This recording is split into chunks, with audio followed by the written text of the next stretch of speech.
नमस्कार दर्शकों, स्वागत है आप सभी का एक बार फिर से हमारे चैनल पर। आपने पौराणिक ग्रंथों में और कई जगह सुनाई होगा अलग अलग तरीके के जीवों के बारे में। कहा जाता है कि ये जीव सच में बहुत ज्यादा रहस्यमयी होते हैं और इनके पास जादुई शक्तियां होती हैं। तो चलिए आज मैं आपको इस वीडियो में 10 ऐसे ही पौराणिक जीवों के बारे में बताऊंगा जिनके लिए माना जाता है कि ये आज भी हमारी धरती पर मौजूद हैं और कुछ तो हमारी धरती पर पहले भी रहा करते थे। तो चलिए शुरू करते हैं बिना किसी देरी के।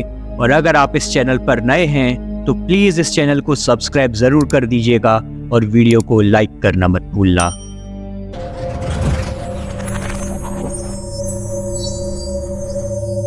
नंबर 1 पर आता है जर्सी डेविल। ऐसा कहा जाता है कि जर्सी डेविल संयुक्त राज्य अमेरिका के न्यू जर्सी के पाइन बैरन्स में रहता है। परंपरा यानी कि लेजेंड्स के अनुसार जर्सी डेविल का जन्म 1735 में एक अंधेरी और तूफानी रात में मदर लीड्स नाम की एक महिला से हुआ था। इस जीव के खुर, बकरी का सिर और चमगादड़ के पंख और एक कांटेदार पूंछ होने का वर्णन किया गया है, जो लगभग 300 वर्षों से वहां के रहने वाले लोगों को डराता रहा है। जर्सी डेविल की उत्पत्ति के बारे में सबसे प्रसिद्ध मान्यता यह है कि जो लीड्स को जब ये पता चला कि वह 13वीं बार गर्भवती हुई हैं, तो वो बहुत दुखी हुई। घृणा में वह चिल्लाई कि चलो शैतान हो जाओ। इतिहास में वर्णित है कि एक स्वस्थ बच्चा पैदा हुआ, लेकिन जन्म के बाद बच्चे की पूंछ और पंख थे जो उसे शैतान की याद दिलाते थे। आपको मैं स्क्रीन पर एक इमेज दिखा रहा हूँ। इसमें आपको इस डेविल के बारे में और ये कैसा दिखता है आपको पता लग जाएगा। और साथ में इस जीव को पशुओं की मृत्यु के लिए दोषी ठहराया जाता है। अगला जीव है मॉथमैन। मॉथमैन भी संयुक्त राज्य अमेरिका के पश्चिमी वर्जीनिया के पॉइंट प्लीजेंट क्षेत्र से जुड़ा हुआ है।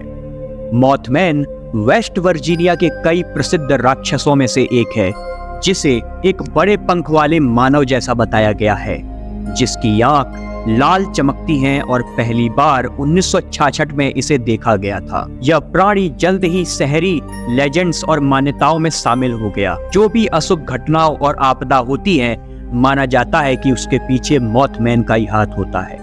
1966 में पॉइंट प्लीजेंट के 2 युवा जोड़ों ने कहा कि 10 फुट के पंखों वाला एक बड़ा प्राणी जिसकी आंखें लाल चमकती थी, शहर के बाहर एक पूर्व सैन्य युद्ध सामग्री स्थल के पास गाड़ी चलाते समय उनका पीछा कर रही। कुछ लोगों का मानना था कि मॉथमैन वहां के एक खाली परमाणु संयंत्र में रहा करता था, शायद किसी गुप्त सरकारी प्रयोग का बचा हुआ उत्पाद था, यानी कि वो एक एक्सपेरिमेंट का रिजल्ट था। अगला जो हमारा जीव है वो है लॉक नेस मॉन्स्टर। लॉक नेस या फिर लोच नेस मॉन्स्टर, इसकी एक इकलौती तस्वीर सन 1934 में स्कॉटलैंड के लॉच नेस शहर से खींची गई थी। इसी वजह से इसका नाम लॉच नेस मॉन्स्टर रखा गया। बहुत सी कथाओं में भी इसका जिक्र हो चुका है। कोई इसे समुद्र में छिपकर रहने वाला दानव बताते हैं, तो वैज्ञानिक इसे विलुप्त हो चुके डायनासोर की कोई प्रजाति बताते हैं। बहुत से स्थानीय लोगों ने भी समय समय पर इस जीव को देखने का दावा किया है, लेकिन इसके असली होने का अभी तक कोई पुख्ता प्रमाण मिला नहीं है। इसीलिए यह भी एक काल्पनिक जीव बनकर रह गया है। लेकिन आपको क्या लगता है कि ये मौजूद है या नहीं, मुझे कमेंट में जरूर बताइएगा। हमारा अगला जीव है मरमेड। मरमेड ऐसे समुद्री जीव हैं, यानी कि जलपरियां, जिनका ऊपर का शरीर इंसानों का और नीचे का शरीर मछलियों का होता है। इनके पास कुछ शक्तियां भी होती हैं और बहुत से देशों की पौराणिक कथाओं, यहाँ तक कि हमारे भारत की हिंदू और अलग अलग सभ्यताओं में भी जल परियों का जिक्र मिलता है। कहा जाता है कि जल परियों को गाना बहुत पसंद है, इसीलिए ये कभी समुद्र में गाते हुए दिखाई देते थे। जल परियों की उम्र बहुत लंबी होती थी, लेकिन इंसानों की तरह इनमें आत्मा नहीं होती थी। बहुत सी कथाओं में जल परियों और इंसानों के प्यार और शादी की बात भी बताई गई है। कहा जाता है कि कुछ जल परियां अच्छी होती हैं तथा कुछ बुरी। समुद्र में होने वाली घटनाओं जैसे सुनामी, तूफान या किसी का डूब जाना, इन सभी को जलपरियों से जोड़कर देखा जाता रहा है। आज के समय में बहुत से लोगों द्वारा समुद्र में जलपरियों को देखने का दावा किया गया है। हमारा अगला जीव है चुपाकाब्रा। चुपाकाब्रा शब्द स्पेनिश के दो शब्दों से मिलकर बना है। चुपार जिसका मतलब होता है चूसना और काबरा जिसका मतलब होता है बकरियां, यानी कि बकरियों का खून चूसने वाला जानवर। चुपाकाब्रा की पहली घटना 1995 में पोर्तो रिको में सामने आई, जहां बहुत से भेड़ बकरियां मारे गए थे और सबको खून चूसकर मारा गया था, यानी कि उनका शरीर वैसा का वैसा ही पड़ा हुआ था, लेकिन उनके शरीर के अंदर एक भी खून का कतरा नहीं बचा था। वहां के स्थानीय लोगों में ऐसी घटना बहुत बार हो चुकी थी। कुछ लोगों ने इसे देखने का दावा तक किया है।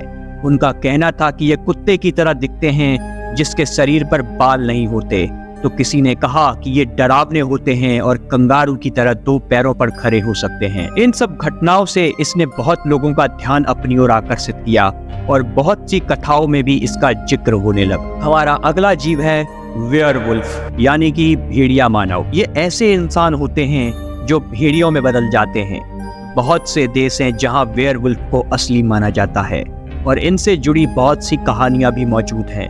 माना जाता है कि कोई भी व्यक्ति वेयरवुल्फ तब बनता है जब उसे या तो कोई श्राप मिलता है या कोई दूसरा वेयरवुल्फ उसे काट ले या नाखून से वार करते। कई देशों में तो यह माना जाता है कि वेयरवुल्फ मरने के बाद वैम्पायर बन जाते हैं। अगर किसी इंसान को लगता है कि वो वेयरवुल्फ है तो उसे लाइकेंथ्रोपी कहा जाता है। बहुत से देशों में भेड़िया मानव से जुड़ी प्राचीन समय की बहुत सी कहानियां हैं और कहा जाता है कि भेड़िया मानव से जुड़े कई उन्हें सबूत भी मिल चुके हैं। यहाँ तक कि हमारी सनातन संस्कृति यानी हिंदू सभ्यता में भी भेड़िया मानव का जिक्र किया गया है। वैम्पायर को इंसानों का खून चूसने वाला जीव माना जाता है। इन्हें हम पिशाच की श्रेणी में भी लाते हैं। किसी एक देश में ही नहीं बल्कि बहुत से देशों में वैम्पायर के अस्तित्व पर विश्वास किया जाता है और वैम्पायर से जुड़ी कहानियां भी मिल जाती हैं। अधिकतर देशों में वैम्पायर को लेकर यही माना जाता है कि ये रात के समय अपनी कब्र से बाहर आते हैं और लोगों का खून पी जाते हैं। वैम्पायर का जन्म कैसे हुआ? तो माना जाता है कि यदि कोई इंसान आत्महत्या करता है या किसी के लाश को कोई बिल्ली लांघ देती है तो वो मौत के बाद वैम्पायर बन जाता है।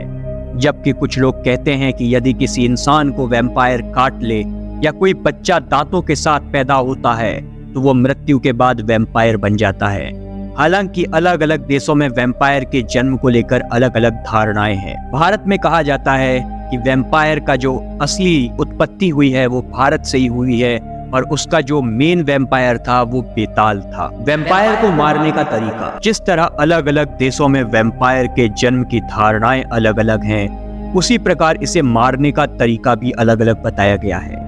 जैसे कि वैम्पायर को दिल में लकड़ी के हथियार से वार करने पर, आग से जला देने पर या सूरज की रोशनी से मारा जा सकता है। वैम्पायर की पुराने समय की बहुत सी ऐसी कहानियां हैं जिन्हें कहा जाता है कि वे असली थीं, लेकिन अभी तक कुछ ही जो इसके प्रमाण हैं वो पुख्ता रूप से लोगों को मिल पाए हैं और अभी भी इनके बारे में खोज जारी है। हमारा अगला जीव है फीनिक्स। फीनिक्स चिड़िया का जिक्र अधिकतर मिस्र की लोक कथाओं में मिलता है और ग्रीस की कथाओं में मिलता है। कहा जाता है कि फीनिक्स एक बहुत ही सुंदर, खूबसूरत और अमर पक्षी है। लोक कथाओं के अनुसार फीनिक्स सुनहरी रंग की और सोने की चमक वाली बहुत ही सुंदर चिड़िया है और इसकी पूंछ हरी, नीली या बैंगनी होती है।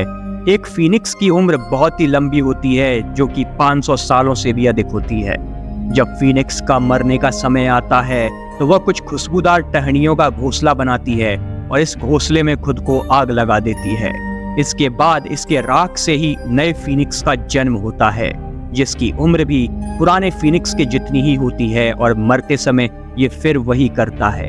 इसीलिए इन्हें अमर चिड़िया बताया जाता है। हमारा अगला जीव है चकोर। भारत की पुरानी लोक कथाओं के अनुसार और ग्रंथों में माना गया है जो चकोर पक्षी है, इसको चांद का पक्षी भी कहा जाता है, जो कि चंद्रमा की रोशनी से ही अपना भोजन प्राप्त करता है और ये पक्षी चंद्रमा पे ही रहता है और ये सिर्फ धरती पर तभी आता है जब पूर्णिमा की चांद में धरती है वो चांदनी में बिखर जाती है, तब ये यहाँ पर समागम करने और साथ में घूमने और अपने चंद्रमा की रोशनी से खाना लेने के लिए वापस आता है। तो दोस्तों, आई होप आप लोगों को ये वीडियो पसंद आई होगी। अगर पसंद आई है तो इस चैनल को सब्सक्राइब जरूर कर दीजिएगा और वीडियो को लाइक करना मत भूलना। मिलते हैं ऐसी ही एक अमेजिंग वीडियो में। Till then, thank you.